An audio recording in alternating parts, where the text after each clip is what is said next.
beginning with a battle of the bands. It's the battle of the HBCU battle of the bands. Morgan State was there, the magnificent marching machine. Beautiful job, y'all. Hell of a job. Go ahead, Morgan State. Go Bears, the national treasure.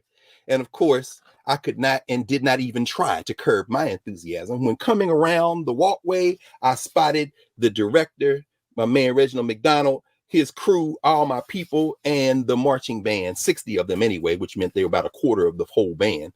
But that's the limit they gave to these bands to come. You can only bring 60. But they had enough there to give you the sound of the aristocrat of bands. My band, the one I marched in, Tennessee State University. I just left everybody. I'm sorry. Y'all, I got to go. These my people right here. This is the reason I'm down here. Because when I seen them on the list, Aj hooked us. Come on.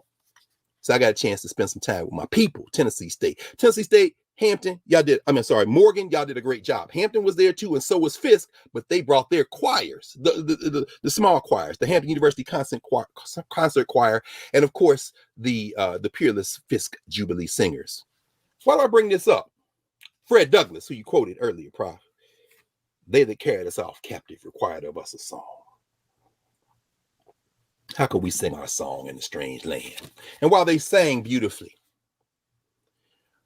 while I watched these people, my Nashville people, the Africans up Jefferson Street at Fisk University and the Africans up a little further at Tennessee State. When Tennessee State played I'm So Glad I Go to TSU, every HBCU band got a version of I'm So Glad. I'm so glad I go to JSU. I'm so glad I go to, wherever.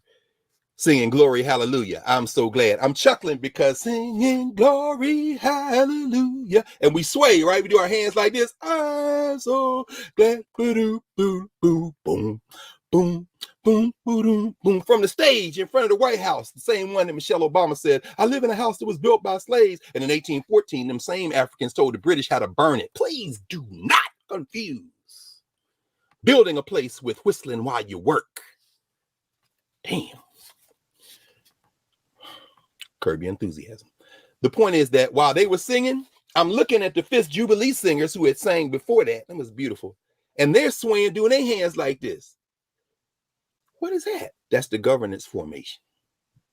Because in the social structure, they would tell you those are two different schools. Why are you doing the hand movement for I'm so glad I go to TSU? You don't go to TSU. That's them saying white, like them white people in South Philly got mad because Allen Iverson would show up at press conferences with Bill Russell's jersey on. You from Philly? You ain't from Boston. This is bigger than you, fool. That's your social structure beef. This is my man. He's my elder. I respect that in the context. Show up with a Jim Brown jersey. Show up with a Bill Russell jersey. What the hell are you doing? What do you mean what the hell? This is between us. So when I seen Fisk doing the hand wave for a Tennessee State song, I represent those black kids were together. When I'm seeing them together, Morgan and Hampton and Fisk and Tennessee State, the students in their band uniforms and their concert dress having conversation, I'm saying, see, this is a governance formation. And then they on stage singing them Negro spirituals. Beautifully rendered, but I'm sitting there. Angie Porter went down with us. Justin Hansford, by the way, was there, the director of Thurgood Marshall Center, who I saw again, and I'll talk about this in a minute, at the reparations hearing on Wednesday. He and I sat there through most of the hearing. Shout out to Kenny McDuffie. We'll talk about that in a second. DC has the reparations legislation they're pushing through. Councilman McDuffie is leading that, co-sponsored with Trayon White. Shout out to Ward 8 Southeast. But at any rate, so I'm sitting there with Andy. We all sitting there, and as they singing these songs, and it's song after song like this, song after song like this. Alden McDonald performed. Maverick City Music performed. And I'm hearing all these, and so I'm sorry, it slipped out of my mouth before I could catch it. I was like, damn, are we still in slavery? It is Juneteenth, right? It's emancipation. All this suffering music. Understand them spirituals is not what black people were singing on the plantations. It's not what black people singing in our cultural meaning making. These are things that were drawn from those foundations of cultural meaning making, but were rendered in a way to help raise money from white folk. The Queen of England don't want to hear that ring, shout, clapping stuff because it scared the hell out of her. Why? Me, especially since she out there trying to colonize Africa where they doing that stuff and they kind of kill them. So you got to come in a little different. Soon I will be done with the trouble. Give me that good news. I ain't got time. Is I got you a religion? I'll give you some money. Okay. But then you get home. Jesus can't work it out if you let him. You're going to sing a little different song. But I understand. It was beautifully rendered, But as far as I'm concerned, the highlight of the concert was when Lettucey got there. And there's no shade on Jennifer Hudson, who did an incredible job. But Lettucey chose to sing, "Hey, let's stay together, loving you weather." And so I'm back there with Ajwa, and I'm looking at the stage. Lettucey's up there. Times are good or bad. Behind her, the Hampton Choir. Come on, Hampton. Y'all did a great job singing, backing her up. Hey, whether times are good or bad. What that got to do with Juneteenth? That's closer to Juneteenth than Eddie's song was saying that night. Why? Because Juneteenth is a celebration. Juneteenth is a ritual where the food is there. Sunyata talks about that all the time. The red cake, the red soda, all the color red, what that red signifies. We talked about in the archive. It's all there in there if you want to deep dive into it. The foods of Juneteenth. It's about speeches. It's about Miss Juneteenth pageants. It's about, everything from family reunions, homecoming reunions at the church. It's about how we're going to measure our progress. These are let's stay together. Why? Somebody. Come on, y'all. Come on now, from the book of Al Green. Why do people break up, turn around and make up? I just can't see it. You never do that to me. See, you got sometimes black people. So let's stay together. And so I'm watching here's the stage, Lettucey. I'm in the back with Aj, but then I see a cluster of these young people, about maybe 15, 20 of them from Tennessee State. They standing dead in front of me, coming back, and they all moving like this. So I pulled my camera out and got a little bit of it. Why? Because see, that's the governance formation. Whether times are good or bad, happy or sad, let's stay together. This is the theme of Juneteenth. Opal Lee. Mother Opal Lee. Mother Opal Lee say, we are the most powerful country in the United States. She misspoke. No, she didn't. Whether she did or didn't, what came out of her mouth was accurate. You know what I immediately thought about? I thought about an essay in this book. Immediately. And I said, I cannot wait for Saturday. 1961. It's a little book of essays by Amiri Baraka before he changed his name, Leroy Jones, called Home. There's an essay in here called Black is a Country. Y'all gonna stop playing with black people today. You're gonna stop playing with black people on a day that was made a federal holiday because this country thought that we was gonna tear the whole country up and renegotiate it in the summer of 2020. Gonna stop playing with black people today on a federal holiday that was rushed into being a federal holiday, and now you recognize. You don't know yet social structure, but what you're gonna find out is, you know what Juneteenth is? Juneteenth is, as I said last year, Juneteenth is the 4th of July meets Kwanzaa. And I know some people out there saying, the Juneteenth flag is red and blue with a white star. Yeah, that Juneteenth flag was invented in 1997 by a brother in the Northeast. I think Haynes is his name, but y'all can go back and look at the archive. In fact, the book, one of the great books to tell you about all of that in that context is, let me see if I have it. I don't know. It's a book called Juneteenth, and it does a very great job on the history, but we talked about that again. We're not going to go through all that today. And as we talk about it, there's a great new children's book that just came out. Van Garrett wrote it. Reginald Adams and Samson Adenuba wrote it, called Juneteenth. Beautiful, beautiful book, beautifully illustrated. And of course, snacks and backpacks, headed to Galveston. Looking for the perfect spot, we parked and walked, laughed and talked until we got to the Strand. Some of y'all South Texas Negroes know what we talking about. People smiled and waved as my wagon bumped down the street. There go the Juneteenth flag with the star exploding it, a rendering of a riff on the Texas star. My cool shades, shiny mirrors blocked the bright Texas sun. Oh yeah, look at these black people. Look at these people. I think this is a good spot. Dad said, smiling at mom. What do you think, son?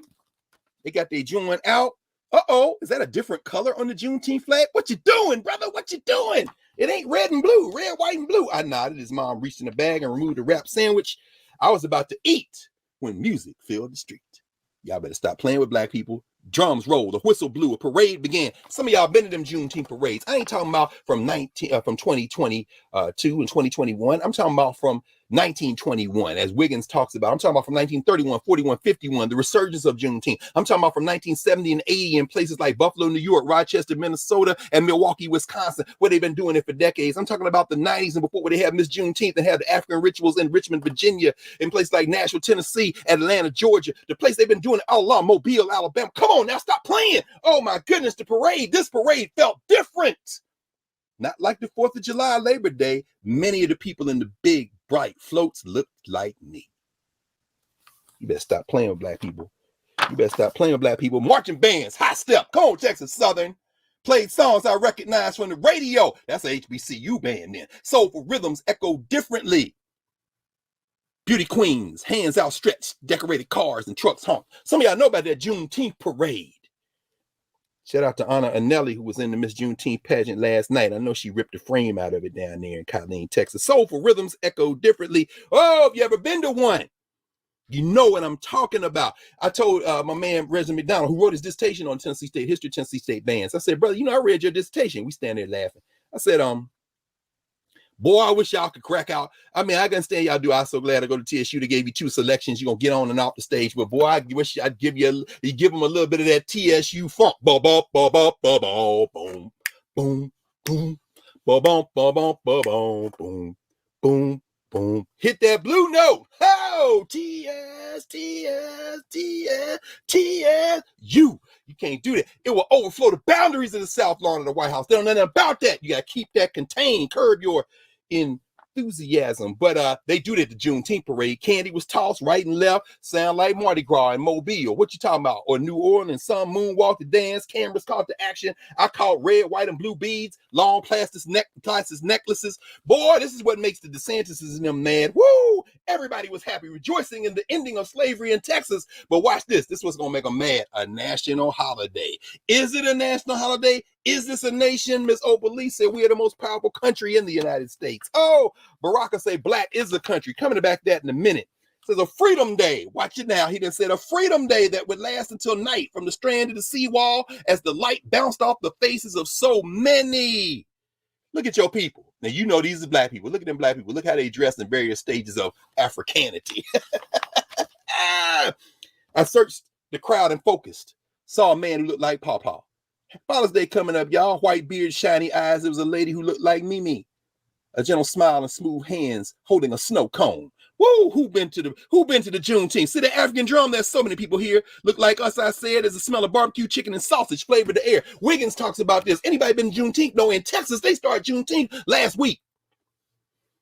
Kill a cow, dig a pit, put it in there. You got to cook that cow for days. Everybody bringing the food, man. Eat so much, you just got to go to sleep. It's Juneteenth and the day after Juneteenth. When I was in Atlanta last year, went down there, that enormous birthday, we driving through the neighborhood, and you see all these cars lined up. You hear the music from beginning to end, the music, people out there playing spades. Man, you really think we was waiting on Joe Biden to have a national? You know how long black people been celebrating Juneteenth? This isn't just a regular party.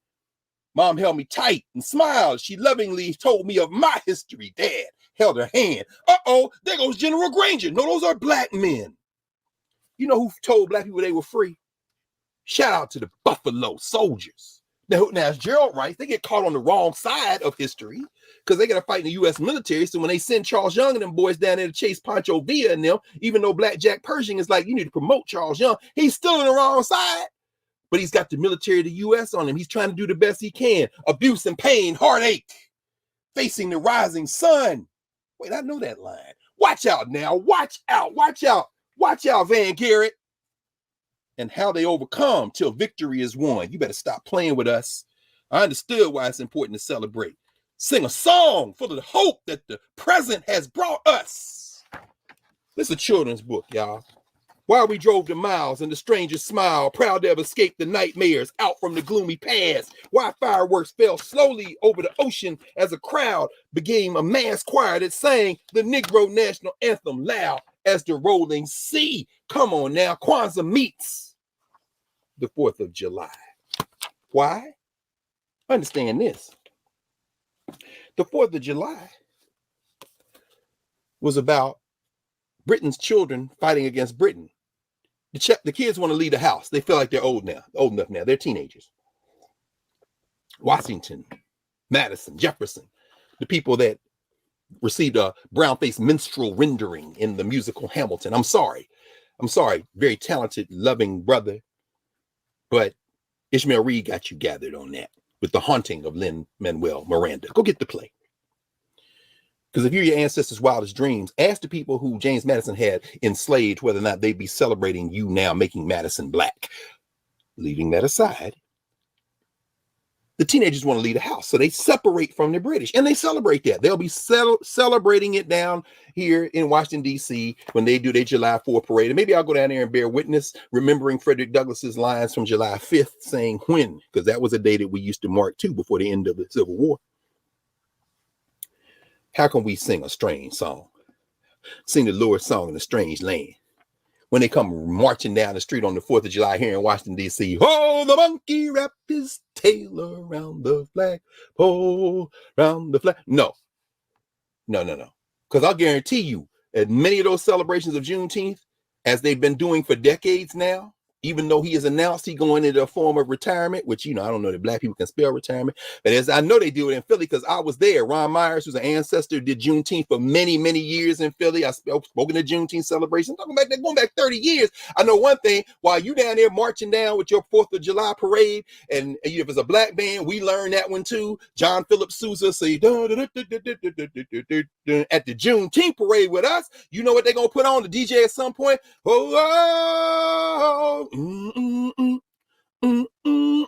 I'm gonna make sure I'm right before I let go. He said, yeah, Beyonce, oh, that's great. Beyonce remixing him, no problem. No, it's all right. And then you see Lemonade and you see her out there. Why she got that marching band in the background? Because she came from Houston. You make Juneteenth parades Beyonce been to and seen Texas Southern Band marching down the middle of the street, Prairie View A&M. Come on now. Y'all can look at us, but you can't see us. Why? We need the Africana framework for that. Because you done mixed many things and made a mistake. But this one, out of desperation, you're going to try to make it into a federal holiday. Yeah, you can make it a federal holiday, but guess what? You done combine Kwanzaa with 4th of July. What do I mean by that? If your 4th of July, what is your 4th of July? Frederick Douglass asked. If your 4th of July is you separating from your parents, our Independence Day is us separating from oppression. And we don't define freedom the way you want us to define freedom.